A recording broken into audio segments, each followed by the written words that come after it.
Hey, I'm Farm Dad, and today I'm going to be telling you everything I like and everything I hate about this 2-year-old 1626 Mahindra that has 250 hours on it. Now, I like to think of myself as a fairly positive guy, so let's go ahead and start with all the things I like about this tractor. And top of my list is just the overall capability of it. This is a fairly large tractor for only having 26 horsepower. In fact, you can get tractors up to 40 horse with the exact same frame. And for me, I've always been a believer that the size of the tractor matters more than the horsepower. That's going to be the case unless you're just pulling huge batwing mowers and things like that. And so this is a fairly heavy tractor for its size. And you feel it when you're out using it. One of the first things that comes to mind when you're talking about the capability of a tractor is the loader. And the loader on this tractor is fairly stout when it comes to lifting ability. There's some other things I don't like about the loader that I'll talk about later, but this thing can lift some serious weight for a small tractor. I have not lifted round bales with mine because I don't have any large livestock, but I feel pretty certain that it would be capable of handling 1,200-pound round bales, especially if you're not planning to lift them up super high. I have lifted a 700-pound safe that, and I had some really overbuilt pallet forks on the front of this thing when I did that. They were pallet forks off a 60 horsepower Kubota tractor and probably weighed 400 plus pounds.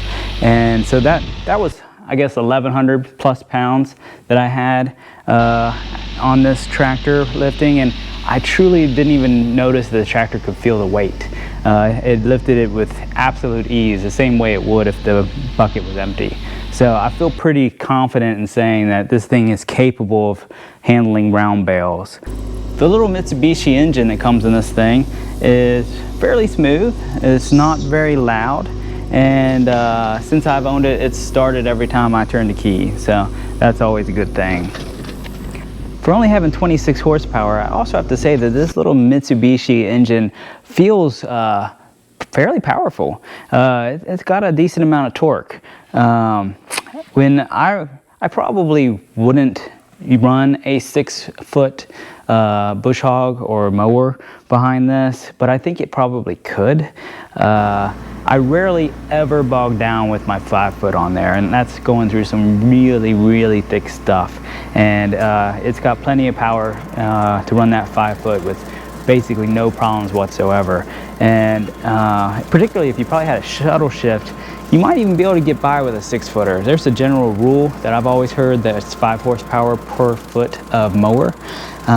But this might be one of those cases where if you own the 6-foot implement already, I wouldn't be afraid to run it behind here, particularly if you're not on huge hills, not running a hydrostatic transmission, and if there's just not going to be a ton of power draw from other areas of the tractor on it. However, the one place where I feel like this engine does lack power is when operating the hydrostat in high range. With my backhoe attachment on the back, anytime I hit a hill in high range, the engine bogs and the tractor slows. It really doesn't affect my use much, as I live on a dirt road where I don't have to drive fast. But if you plan to travel down the blacktop on yours from farm to farm, keep in mind that this tractor does lack some power and speed in high range. I like the fuel system set up on it. It's real easy to change the fuel filter. Basic maintenance isn't too bad on this tractor. Everything's fairly accessible, and I know I've seen some LS tractors that are a little bit harder to get to things, and this Mahindra is not too bad to work on. For the most part, the cockpit controls are super comfortable as well. This is a very high quality seat. Adjusts how you'd like it, tilt steering wheel, things like that.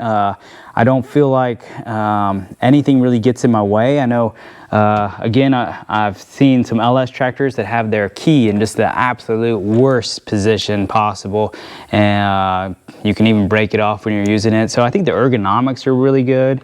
The loader controls are in a really nice location. They don't get out in your way. I prefer it when they're back here instead of up here.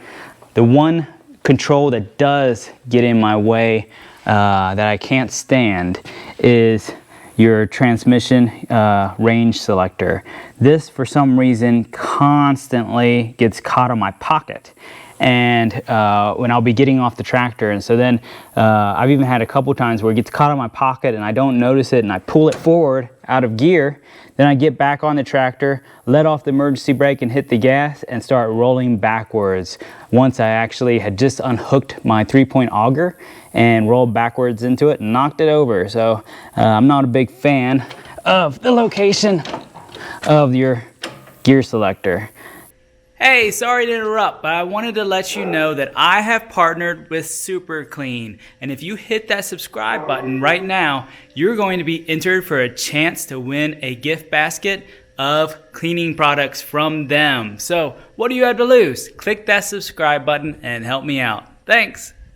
So I guess that's kind of where we start making the switch from things I like to things I don't like already, which if you haven't figured that out, there's still a lot of video left, which means there's quite a bit of things I don't like about this tractor. So probably the biggest thing you want to know if you're watching this video is how reliable is the tractor. So let me go ahead and give you a rundown of everything that's gone wrong with this in 250 hours. Probably the most frustrating thing for me is that with this thing only being 2 years old, it already leaks quite a bit of oil. Let's see, and from different spots. Let's see, this was just parked in here last night, and you can see I've got a drip here. I've got a drip here. There's one there. Fresh oil over there. That's a lot of dripping. To be honest, I still haven't really gotten under here and figured out what all I've got leaking. It's sort of a point of frustration for me because I don't really want to work on something that still has 5 years of warranty left on it. And that brings me to one of my other huge issues that I don't like about this tractor, and that is Mahindra corporate. You know, they really talk up their warranty, but you know, it's not the greatest company to deal with when it comes to warranty issues. This one, if I was to take it in right now for these oil leaks and have it fixed, I probably wouldn't get my tractor back for months. And yes, you can kind of blame that a little bit on supply chain issues and the pandemic and things like that, but Mahindra doesn't care. And that's the part that's frustrating. Mahindra does not care at all how long you're without a tractor. And so your dealer might bend over backwards if you've got a good dealer and try to help you out, but they're only limited what Mahindra will do. And they're not the greatest, most you know, old school people of their word companies out there. That's why I haven't looked at my oil leaks yet, and it's also why I haven't taken it in for warranty service. So I'm not sure what I'm going to do about that yet. I mentioned earlier that I was going to tell you what I didn't like about this loader, and that's the bucket. I have already had to weld this bucket back together twice. Over here the first time, and this is a little bit more understanding, and I wouldn't have even probably faulted it if this was the only problem I'd had, but I had to weld this back together, and you know, that happens. You know, sometimes you get caught on a stump or something like that when you're using it, and it just breaks that weld loose. And not the end of the world, something more understandable. But if you see right here and right here, those fresh paint spots, I just had to weld that all back together because the welds were breaking off where the bottom of the quick hitch attaches. And so I can't even see how that happened, and I haven't ever encountered that before in any of the other tractors I've been around. So I'm not a big fan of the way this bucket was put together. Speaking of welding, I should mention that this tie rod that goes between the two front tires bent super easily on us. We were not abusing this tractor, weren't even really doing anything too rough on it, just kind of hit a hole and it bent. So you might notice that this is not a stock looking tie rod. We took a piece of steel and welded it onto the back of it. That way we'd know for sure that this little toothpick would not bend again. Of course, which is common to any tractor, I have blown several hydraulic lines on this. One of the things that I don't like particularly about this is how low a lot of these hydraulic lines hang down. This probably has a, I don't even know, maybe 6 inches of clearance right there. Not much of all. They drag, particularly when you're in heavy brush, and just makes them susceptible to breaking. Now this probably only applies to the tractors that come with a backhoe, but I'm not a big fan of the length of this hydraulic hose. You'll notice, I actually think this is one that I have had to replace before.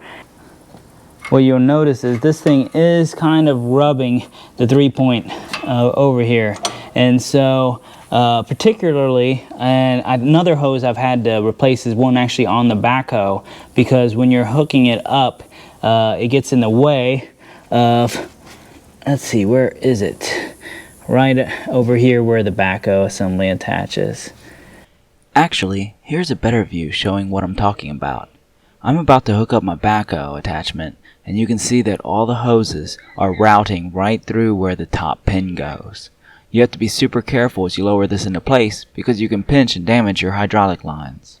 And so I wish that they just kind of had a little bit better setup where these were either more out of the way, these remotes, or at the very least they had these sized a little more correctly so they weren't hitting things. So that wraps up the things that are broken since I had the tractor. Now let me go into the things that I don't like. Tractor companies, if you're listening to this video, let me make my opinion known. The heavier the tractor, the better. So there is no place for things like plastic and whatever this is, which looks like really super thin stereo speaker cover material. You see, let me show you what the metal on an old tractor looked like. Super thick, super heavy. That was a good thing for tractors. And I think all of us would be willing to pay a little bit more to end up with heavier gauge metal. This metal, this hood, not nearly as thick as the tractors that fathered it. And whatever this is, it punches holes in it. It gets bent easier than anything I have ever experienced on a tractor before. In fact, I'd almost venture to say that plastic would be better here than that speaker stuff.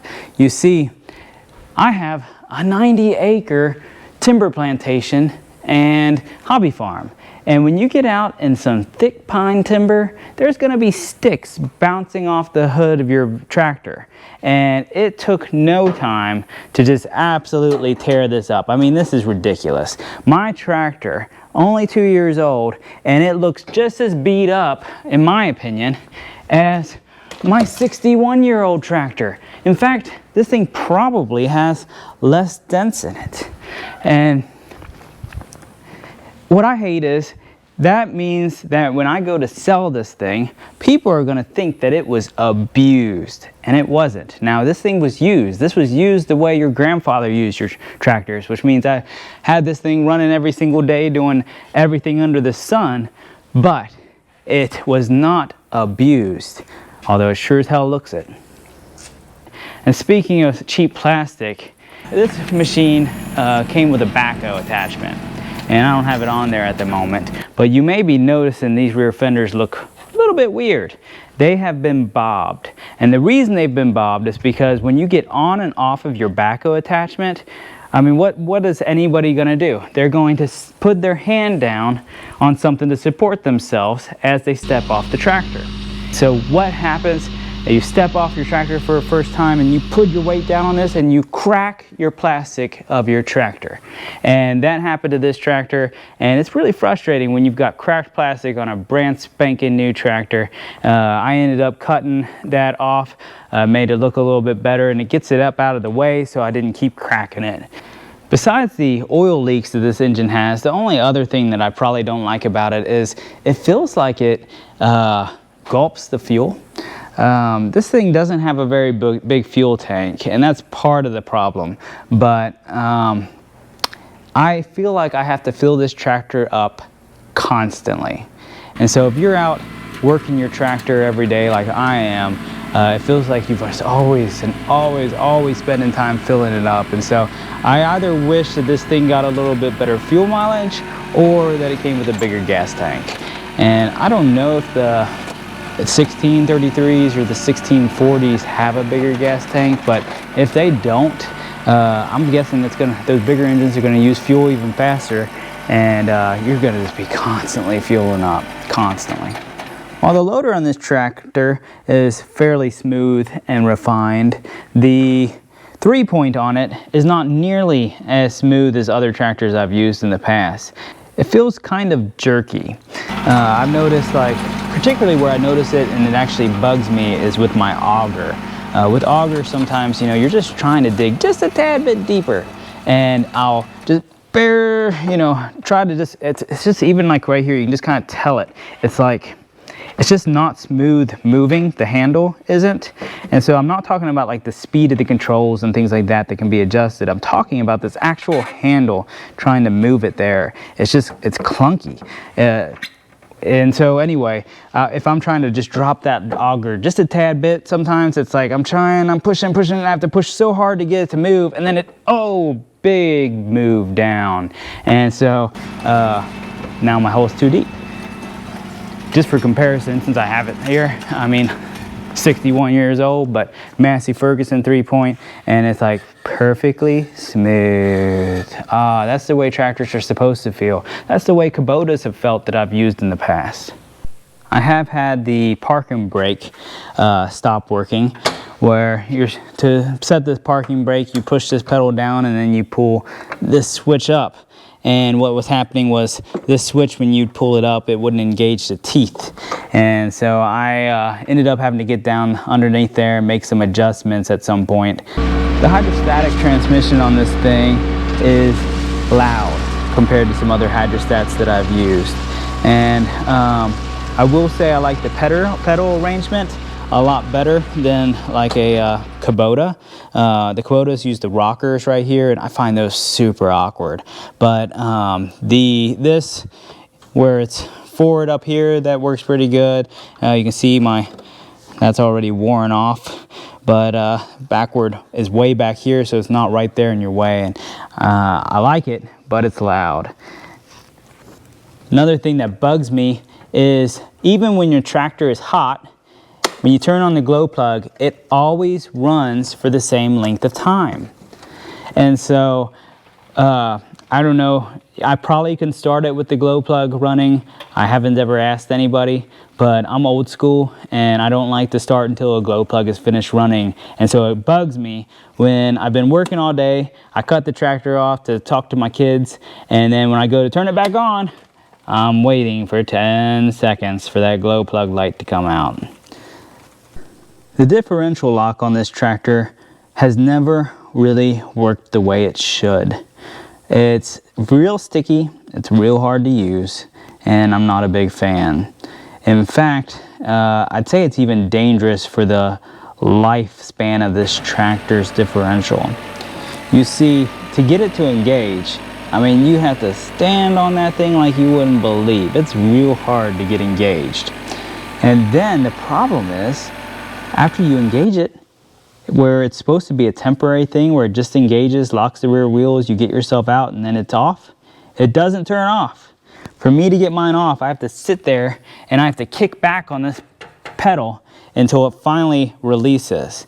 And what's dangerous about that is I can engage the differential, push it all the way down, finally get it working, and it stays in. And every time I'm turning with that differential lock, that's wearing out that differential. So, you know, it's a risk of them spider gears and stuff inside there, and I sure don't want to be rebuilding the differential on this thing. So I'm not a fan of the controls on this at all, and I think that's a common problem throughout this entire line. They just are sticky. It's a bad setup. If you get online in like the Facebook Mahindra groups, or even if you watch a bunch of other review videos here on YouTube, I think you'll find that there's a lot of conflicting opinions on these tractors. And so I've now told you what I like and what I don't like about it. Now let me tell you why I think there's so many conflicting opinions. You see, if you are a weekend warrior, if you're the guy who bush hogs their 10, 15, 20 acres a few times a year, you fix your gravel driveway a couple times a year, you feed hay, a couple times a week, and piddle around with some dirt here and there every once in a while. If you're the weekend warrior, this is a great tractor for you. And those are the people who are happy with it, because under that kind of workload, I think it does rather well. So if you're that weekend warrior, I wouldn't be afraid of this tractor. And for the cost savings over buying one of these compared to like a comparable John Deere, Kubota, it's probably worth it. But if you're a guy like me and you plan to use that tractor the way your grandfather used his tractor, if that tractor is going to be working a big piece of property like I have, it's not the right tractor for you, and it's not one that I will probably buy again. It's just, there's a reason that you don't see road crews driving Mahindra tractors. And there's a reason that you don't see these things on construction sites. And I think that's because they're just really not made for heavy duty industrial use. There's just too many cheap components. There's just corners cut, things that are going to keep these tractors from lasting 60 years like that Massey Ferguson that sits in front of this one. So that's my overall opinion of this tractor. And so I hope this video helped you. If it did, would you mind clicking that subscribe button? We are a family of 6 living our best life on 90 acres in the Ouachita Mountains of Arkansas. And every time someone hits that button, it makes this life possible for us. We appreciate you.